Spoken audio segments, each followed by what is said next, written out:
नमस्ते सबैलाई, म रत्न।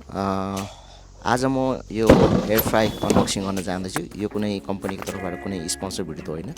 यो एयर फ्राई चाहिँ मलाई पठाउनु भएको छ हाम्रो नोभेम्बर क्विन निशु छेत्री। उहाँ चाहिँ अस्ट्रेलिया बस्नुहुन्छ।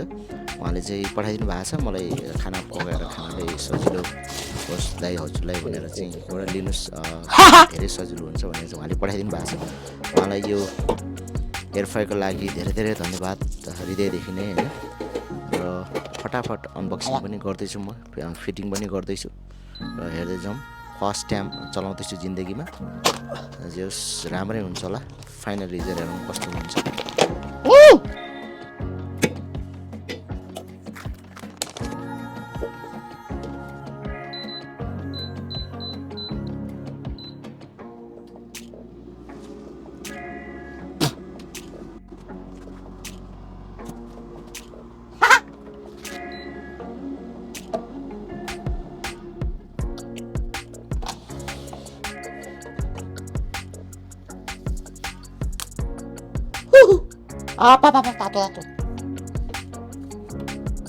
मैले यो चाहिँ खासमा सुरुमा चाहिँ चलाउन नजानेर है कि हो, मैले 10 मिनटको हालेको खालि 25 मिनट हुन्छ अटोमेटिक।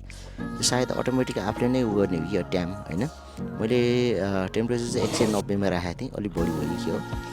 खाना पनि मिठो भएको छ र धेरै धेरै धन्यवाद निशु बहिनीलाई। र हजुरको समय पनि शुभ रहोस् र सुस्वास्थ्य दीर्घायु कामना गर्दछु। By by.